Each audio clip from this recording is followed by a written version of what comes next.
خپرونه کې راسره مېلمه دیني عالم مولوي صاحب اسماعیل زاهدي دی چې ښه راغلاست سړي مشورته وي. مولوي صاحب خیر راغلی سړی مشي ورځ مو بخیر. تاسو ته هم ښه راغلاست او ستاسو له طریقه ټولو لیدونکو ته ښه راغلاست او سلامونه کوم. ډېره مننه کوم. مولوي صاحب مناسب لباس کوم لباس ته ویل کېږي؟ لباس خو په قرآن عظیم الشان کې خدای جل جلاله د لباس یادونه کړې ده. تقریبا هلته په 3 قسمه باندې لباس تقسیم شوی. الله جل جلاله فرمایي بسم الله الرحمن الرحیم یا بني آدم قد انزلنا علیکم لباسا یواری سوآتکم وریشا ولباس التقوى ذلك خیر ذلك من آیات الله لعلهم یذکرون. نو دلته 3 قسمه لباس دی. یو هغه لباس دلته ذکر شوی دی چې په هغې باندې د عورت پټول راځي. دویم هغه لباس ذکر شوی دی چې په هغې باندې د انسان زیب او زینت جوړیږي، زیب او زینت ور باندې برابریږي. او دریم هغه لباس د تقوا دی. نو بیا دغه لباس په حکم کې یو هغه لباس دی چې د هغې اغوستل فرض دي، لکه د عورت پټول فرض دي. بیا یو لباس چې دی هغه په عامو حالاتو کې دی، یو لباس په خاصو حالاتو کې دی، یو لباس د عبادت په حالات کې دی، یو لباس د غیر عبادت په حالات کې دی. همدارنګه لباس د نارینه او لباس د زنانه فرق کوي. د زنانه د لباس دپاره بیل احکام دي، د نارینه د لباس دپاره بیل احکام. د عبادت په وخت کې بغیر د عبادت نه، په هغه وخت کې څوک ورسره وي څوک نه وي، بیرون بازار ته وځي، په کور کې ژوند کوي، د هر یو دپاره شریعت خپل حد ټاکلی دی چې د انسان لباس به د هغو اصولو مطابق او موافق وي چې رسول اقدس صلی الله علیه وسلم موږ او تاسو ته د کوم لباس یادونه کړي. خدای جل جلاله په قرآن عظیم الشان کې د کوم لباس یادونه کړي. اول برای شو لباس د عورت ته. د عورت پټول په هر انسان باندې فرض دي. عورت عبارت د هغه ځای د وجود د هغې برخې نه دی چې کله دا ښکاره شي نو انسان ته په هغې باندې حیا درېږي، انسان د هغې په ښکاره کولو باندې شرمیږي. عورت یوازې د انسانانو نه بلکې د چارپایانو هم خدای جل جلاله دغه عورت په داسې یو ځای کې پیدا کړی چې الله جل جلاله د لباس غم ورسره خوړلی، یعنی هغه په پټ ځای کې الله جل جلاله پیدا کړی. حتی که د چارپایانو هم وي په یو څه نه په بل څه سره خدای جل جلاله هغه پټ کړی دی. نو د عورت پټول فرض دي. لکه د مثال په طور د نارینه عورت د نامه نه تر زنګانه پورې دا برخې د نارینه پټول فرض عین دي. حتی چې یو سړی مسلمان چې مؤمن شي، کافر وي، ایمان راوړي، کلمه طیبه ووایي لا اله الا الله محمد رسول الله، وروسته له دې نه چې د کلمه وویلې، اوس به دی لمونځ کوي که دی به عورت پټوي، په ده دا فرض دی چې دی به عورت پټوي، بیا به لمونځ کوي. د مانځه نه هم د زکات، روژې، حج، هر څه نه مخکې د عورت پټول په انسان باندې فرض ګرځېږي. نو د عورت پټول دا فرض دي، په نارینه هم فرض دي، په زنانه هم فرض دي. مثال په طور زنانه ټوله عورت ده. پیغمبر علیه الصلاة والسلام فرمای المرأة عورة، زنانه عورت ده. زنانه به د وجود ټوله برخه پټوي. یو د مانځه حکم دی، یو بغیر د مانځه نه د حجاب حکم دی. بعضې مسلمانان دلته دا فکر کوي چې د زنانه د مخ عورت نه دی، لاسونه دي نه ښکته عورت نه دي، یا پښې د خنګرو نه ښکته عورت نه دي، نو دا به په مانځه کې هم دا حکم وي، بغیر د مانځه نه به هم دا حکم وي. خو نه، دا فکر نه دی. دلته خلک خطا شوي، تېروتي دي. د مانځه دپاره چې کوم حکم دی که مخ، لاسونه، پښې ښکاره شو مونځ کېږي، دا حکم د بازار دپاره نه دی. دا حکم د ټولنې دپاره نه دی چې په ټولنه کې د یو زنانه خپل مخ ښکاره کولی شي، ځکه په حجاب په باره کې چې دی باقاعده آیاتونه نازل شوي. یوه مسله دلته مولوي صاحب زه غواړم د ذکر کړم. ځینې علما او ځینې دیني علما چې په رسنیو کې غږیږي، دوی وایي چې حدیث شریف دا دی چې د زنانه باید مخ ښکاره شي، لاسونه یې ښکاره شي، پښې یې ښکاره شي. تاسو څه وایئ په دې تړاو؟ خو زه هم دغه ځای ته راځم. دلته توفیر پکار دی. توپیر په څه کې پکار دی؟ یو وخت د عبادت د مانځه دی، په مانځه کې که مخ ښکاره شي، لاسونه یې ښکاره شي، پښې یې ښکاره شي، مونځ کېږي. او که پټ وي لمونځ کېږي بیا؟ ولې نه کېږي؟ بالکل لمونځ کېږي. مثال داسې یو ځای کې دی د باندې دی، مجبور یې ته چې لمونځ کوي، هلته لمونځ وخت ټول به پټوي. نه، یعنی مطلب یې دلته دا نه دی چې دلته مفهومي مخالف دا نه دی. که په مفهومي مخالف باندې عمل وشي نو دا لمونځ به ونه شي. که ټوله پټی لمونځ کېږي، خو که چېرته دغه ځای نه ترې ښکاره شو په مانځه کې فرق نه راځي. دلته دا توپیر په دغه ځای کې دی چې خلک تېروتي په دې باندې دي چې یو د مانځه حکم دی، یو د عام حکم دی، یو عام حکم دی. عام خو پیغمبر علیه السلام فرمایي زنانه ټوله عورت ده.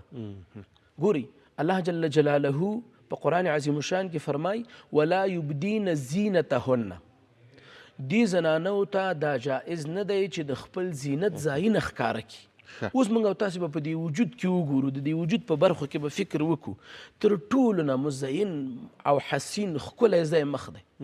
دی که نه دی؟ ښکلا ټوله په مخ کې ده. الله تعالی فرمایي زینت ځایونه به نه ښکاره کوي، خو مخ پټ که که نه. بیا په مخ کې تر ټولو نه مزین او ښکلی ځای سترګې دي، سترګې پټې که که نه. یعنې لکه څنګه چې خدای جل جلاله نارینه ته د عورت د پټولو حکم کړی، همدارنګه یې زنانه ته د سر د ویښتو نه واخله تر غټې ګوتې تر نوکه پورې د دې ټول وجود پټول فرض کړي، لازم کړي. ډېره مننه. که په دې تړاو زه غواړم بیا هم تام شم لږ نورو پوښتنې هم وکړم. موضوع لباس ته مونږ ګورو په د حجاب په تړاو باندې چې مېرمنې یا زموږ خویندې میندې باید حجاب وکړي کله چې د باندې وځي. جالبه دا ده چې حجابونه ګورم دومره ښکلي حجابونه او داسې حجابونه دي چې خپل هغه حجاب که دا زه نه وایم، دا نور هم دا وایي، کله چې هغه مېرمنې حجاب واغوندي جلب توجه کېږي د دې چې څوک ورته. او بل دغه حجابونه اوس داسې جوړ شوي دي چې خواشنۍ سره باید وي حجابونه زیاتره د هغه اندامونه د مېرمنو پکې معلومیږي، هر اندام. نو دغه د اندامونو معلومېدل او د دغو د ښکلو او جالبو پسلا حجابونو اغوستل دا څه حکم لري؟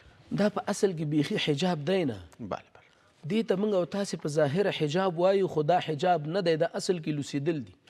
پیغمبر علیه الصلاة والسلام فرمای په آخره زمانه کې به داسې زنانه پیدا شي چې هغوی به کاسیات عاریات وي. نو اوس کاسیات عاریات څنګه؟ دا دواړه دوه الفاظ متضاد دي. یعنی کله چې جامه اغوستل راشي بربنډتوب ورسره ختمیږي، که بربنډتوب راشي نو جامه اغوستل ورسره نه وي. او پیغمبر علیه الصلاة والسلام فرمایي هم به کاسیات هم به عاریات، مطلب دا چې هم به کالي اغوستي وي هم به لوڅي وي. نو دا هغه زنانه دي چې دوی تنګ کالي اغوندي یا نري. یا دغه حجابونه چې ګوري دا نن سبا په دې حجابو باندې غمی مات کړي دي، یا د شرنګ و شروب سامان او ښایسته، او دا یې داسې ښایسته کړي چې د کالو نه دا حجاب ښایسته وي، د خلکو توجه ځان ته راګرځوي. پیغمبر علیه الصلاة والسلام فرمایي مائلات ممیلات به دا زنانه، دوی به خلکو ته میله کی، خل به دوی ته میله کی، داسې کالي به اغوستي.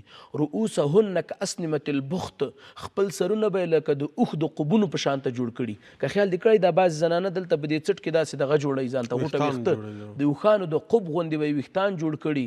د خدای جل جلاله لعنت په دوی باندې ورېږي په دغه زن. اصل کې دغه لباس چې دا نن عصر کې ځینې خلک اغوندي چې هغه د وجود برخې ترې ښکاري، د وجود اندامونه پکې ځان ته ښکاري، دا په اصل کې کالي نه دي، دا داسې دي لکه لوڅ. دې حکم د کالو یې نه دی، هسې په سترګو خلکو ته ښکاري، دا حرام دي، ګناه ده، ناروا ده. حضرت عایشه صدیقه رضی الله تعالی عنها ناسته ده، د دې ورېره د عبدالرحمن بن ابي بکر صدیق رضی الله تعالی عنه لور راغله. نو هغې دغه ټیکری په سر کړی او جال ټیکری و. هغه ټیکری چې دا ویښته ترې نه ښکاري، ډېر نری ویښته ترې ښکاري، بازارو کې عام بیخي ډېر دي که نه نن سبا. نو هغه یې راواخیسته، ویش کاو، چیرې ورته ویې ویلې دا واخله، دې باندې د سر ټوټه ترې جوړه کړه. پخوا به د زنانو یوه ټوټه د سر تړلو لپاره بېله ټوټه وه، دې باندې د سر تړه او ویښته پټ شي، او دا ټیکری مه کوه، دا د ټیکري دپاره حرامه ده. نو دغه کالي د دې حکم فرض دی. هغه آیات مبارک کې چې الله جل جلاله فرمای اے د آدم علیه الصلاة والسلام اولادې قد انزلنا علیکم لباسا، تاسو ته مو لباس را نازل کړی دی. اوس دلته که یو سړی فکر وکړي نو الله خو لباس را نازل کړی نه دی، الله پیدا کړی، خلقت یې الله کړی. الله تعالی بل ځای کې فرمایي وانزلنا الحدید، اوسپنه مې را نازله کړې، یعنې تاسو ته مو پیدا کړې ده. تاسو ګټه ته یواري سوآتکم، دا په خاطر د څه؟ دا لباس په خاطر د دې دی چې ستاسو عورتونه ور باندې پټ شي، دا نه چې ستاسو عورتونه پرې ښکاره شي. خوشحاله اوسئ. اوس راځو د نارینهو د نارینهو د لمانځه یا عبادت لباس کوم دی، عام لباس کوم دی؟ یعنې که څوک لمونځ کوي باید څومره کوم ځای نه یې پټ اوسېږي، کوم ځای نه؟ ځینې کسان دي مثال وایي کله چې زه لمونځ کوم که زما د لاسونه تر څنګلو لوڅ هم وي فرق نه کوي، نه ځینې وایي نه باید پټ اوسېږي. په دې تړاو غواړم لږ مفصلې خبرې وکړي. هغه لباس چې یو انسان په دنیا کې د یو وزیر او پاچا په مخ کې اغوندي، کوشش دې دا وکړي چې هغه لباس دې مسجد ته واغوندي. ته همدغه ځوان نه پوښتنه وکړه، په دې نیمه لوڅو بنین کې ته د وزیر او پاچا مخې ته ځې؟ هېڅکله نه ځي. داسې وزیر او پاچا چې هغه مسلمان وي، لکه نن سبا وخت کې ته د امیر المؤمنین حفظه الله ورعاه مخې ته په دې لباس کې ځې نه ځې که نه یقینا ته به ښه کالي ښه پټکی ښه واسکټ ښه بوټان خو د خدای حتی جل یوه ښه جلاله خوشبویي به هم وایي چې یعنې چې الله تعالی کور ته ورځي داسې کالي واغونده نو دغه د یو د مانځه د فرضیت ساقطېدل دي یو مونځ کې چې کوم اجر او ثواب دی د هغې حاصلول دي اوس د مانځه فرضیت تا نه په هغه وخت کې سمه د ساقطېږي چې د نامه نه تر زنګانه ته پټې نور کالی دې پیدا که پیدا دې نه که خو چې دا ځای دې پټ و ستا فرضیت ساقط شه خو یو د مانځه افضلیت دی بهتروالی دی ښکلا یې ده چې دا مونځ به تا ته دعا کوي دا په هغه حالات کې سر به دې پټ وي ښه ښایسته مټې به دې پټې وي په ادب او په احترام سره به ولاړې په تواضع په عاجزۍ سره څومره چې په انسان کې اخلاص تواضع اضافه کیږي هغومره په دې عمل کې وزن پیدا کیږي یعنی یو سقوط د فرضیت د مانځه دی دا سمه خبره ده چې په یو بنین کې یوازې یو پرتاګه کې هم ستا سقوط د فرضیت د مانځه راځي خو دا بنین هم بیا وباسه دا دې ولې اغوستی یو افضلیت دی بهتروالی دی چې ستا لمونځ د کراهت نه خالي شي دا به بېله خبره ده دا حالات کې ته بیا ضرورت لرې داسې کالیو ته چې په پوره معنا باندې ستا د وجود برخې پټې او آزاده کالي په نن عصر کې یو بل لوی مصیبت چې راوتلی دی زه ارمان افسوس په دې باندې کوم چې زموږ ستاسې زیاتره ځوانه طبقه تقلید د کفري ممالکو د هغوی د ځوانانو د هغوی نه که ګیرې وګورې هم دغسې جوړوي که سر وګورې هغسې جوړوي که جامه او لباس و کالی وګورې هغسې کوي که خیال دې کړی دلته ځینې کالي بیخي داسې سره تنګ کړي نو اصل کې لکه څنګه چې د یوې زنانه دپاره د عورت ښکاره کول حرام دي همدارنګه یې نارینه خو دا برخه عورت ده که نه د دې ښکاره کول حرام دي باید آزاده کالي یو سړی واغوندي چې تور باندې پټ شي نه دا چې د کالیو په وجه باندې تلوت شي دا بعض ځوانان مو لیدلي که نه په دې ځایو کې داسې کالي تنګ کړي یا بعضو په دې مټه کې دومره کالي تنګ کړي ای د خدای جل جلاله بنده په تا باندې په ورځو شپه کې الله جل جلاله 15 لمونځونه فرض کړي دي ته دغه کالي خو شکیه نه که نه دغه کالي بیا ته څنګه پورته کوې تر څنګلو پورې ته دا لاسونه دا لمونځ څنګه کوې اودس څنګه کوې دا څومره الهي احکام تا ته متوجه دي دا یې دې ټولو نه سرغړونه ده دا نارواو خلکو غربي تهذیب دی د هغوی رواجونه او عادتونه دي باید زموږ او ستاسې افغانان خپل کلتور وګوري افغانیت بیا موږ او تاسې افغانیت او پاکستانیت او بل ملکیت هر څه پرېږده موږ او تاسې د چا بندګان یو د خدای جل جلاله بندګان یو د محمد رسول الله امتیان یو باید موږ او تاسې جامه موږ او ستاسې وینا زموږ او ستاسې دوستي او دشمني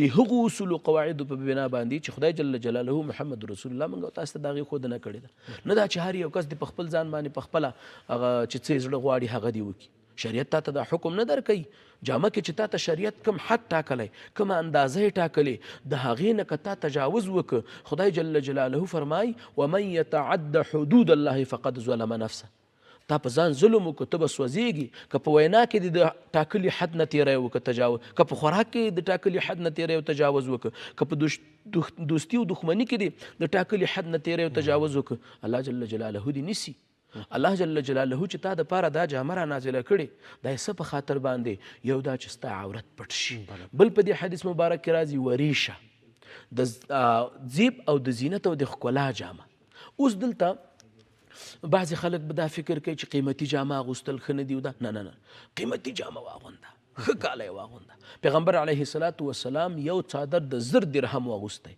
لکه 1 لک افغانۍ نن سبا واخله یو څادر په هغه وخت کې چې د ته هر څه ځکه الله جل جلاله پیغمبر علیه السلام فرمای الله جل جلاله هغه کس خوښوي چې د ده ورکړی نعمت د ده په وجود باندې ښکاره شي ښه کوټ واغونده ښه کالي واغونده ښه بوټ واغونده ښه کالی وکړه ځان دپاره ښه زیب و زینت دې ورباندې برابر کا دا الله جل جلاله د انسان د ښایست دپاره پیدا کړي خو د حد نه به پکې تجاوز نه کوي الله تعالی چې دریم هغه جامه ذکر کوي الله فرمایي ولباس التقوا ذلک خیر لباس د تقوا د پرهیزګارۍ د الله تعالی د عبادت او بندګۍ دا تر ټولو بهتره دی ځکه کله چې یو انسان په لباس د تقوا باندې ملبس شه دا نور ټول جامې کالي وینا ناسته ولاړه ټوله بیا سمېږي ډېره مننه کوم اوس ته پوښتنه چې بحث هم راټول کړم مولوي صاحب نامناسبې جامې اغوستل په ټولنه کې په اسلامي ټولنه کې په اسلامي تمدن کې په اسلامي کلتور کې مثال څومره بد اغېزه کولی شي او د دې د مخنیوي لپاره باید څومره لاس په کار واوسیږي چې که نارینه وي که ښځینه وي باید دغې هېواد د کلتور او د اسلام مطابق باید خپلې جامې واغوندي دغه هر یو کس ته د کور مشر ته زنانه خو ناقص العقل دي زمونږ دا توصیه ده چې د الله په خاطر هر وخت کې سکالي کوئ، هر وخت کې چې جامه اخلئ، کور ته، زنانو ته، هلکانو، مشرانو، کشرانو ته د دین اصولو ته یو څه ناڅه پکې مراجعه وکئ چې زما د مبارک دین د احکامو او زما د افغانیت او د پښتو د هغه کلتور سره زما دا کالي سمون خوري، دا جامه سمون خوري که نه خوري. که موږ او تاسې هر یو د کور مشر دا خپل مسؤلیت وګڼو چې زما خور او لور د جال ټکری وانه غوندي، هغه د داسې جامه کې ټولنې ته ښکاره نه شي. لکه په عامه توګه که زه تا ته وایم په نن عصر کې د ودونو کوزدو کې بیا نو هغه بي اجي محترمه، هغه سپین سرې هم دې حد ته کالي واغوندي، داسې جامه او کالی واغوندي چې په هغې د الله لعنت وري. یا په وټلونو کې نیمه بربنډې، سرونه یې لوڅ، ویښته یې ښکاره، په کوم ځای کې چې د ښځې ویښته ښکاري د رحمت فرشتې هلته نه راځي. حضرت ابراهیم علیه السلام چې کله نمرود علیه اللعنه ورته غورځاو په ټال کې کېناو، د رحمت فرشتې راغلی دا ټال یې ونیو، ټال دروند شو، خوځولی نه شه. شیطان علیه اللعنه ابلیس راغی، نمرود ته یې مشوره ورکړه چې لوڅ سر ښځې دلته راوباسه چې رحمت فرشتې لاړې شي. په کورو کې ښځې لوڅ سرې شولې، د رحمت فرشتې لاړلې، چې لاړلې خو بس شیطان راغی. ټول خلک یو بل سره دشمني، ښځه او خاوند سره نښتي، خواښې دنګور سره نښتي، غم، خفقان، درد، مشکلات. دلته دیني اصول نه دي مراعات شوي. زما په ټوله کې ټولې ټولنې ته دا خواست دی او په ټولو کې زیاته توجه باید د کور مشران وکړي، هغوی د خپل اهل او عیال په جامه باندې دا تمرکز وکړي، کوشش وکړي چې جامه یې د دین مخالفه نه وي. لکه څنګه چې یو د کور مسؤول د خپل اهل او عیال د خوراک، د څښاک، د مریضۍ، د تکلیف ځان مسؤول بلي، چې بچی مریض شي ډاکټر ته یې بیایي، چې لوڅ شي کالی ورته اخلي، چې وږی شي وړه ورته راوړي، د هغې ځان دی مسؤول ګڼي. نو دغه شانتې په جامه کې هم ځان خپل مسؤول وګڼي چې دا جامه یې د دیني اصولو موافق وي. ډیره مننه کوم، ډیر په زړه پورې ډیر ښکلی بحث و. ډیره مننه کوم قدرمن مولوي صاحب اسماعیل زاهدي چې زموږ سره په خپرونه کې ګډون وکړ. تاسو ته په چارو کې بریا وغواړو. د تاسو هم مننه، الله جل جلاله دې موږ او تاسو ته توفیق را نصیب کړي چې خدمت وکړو. خوشحاله اوسئ. ډیره مننه.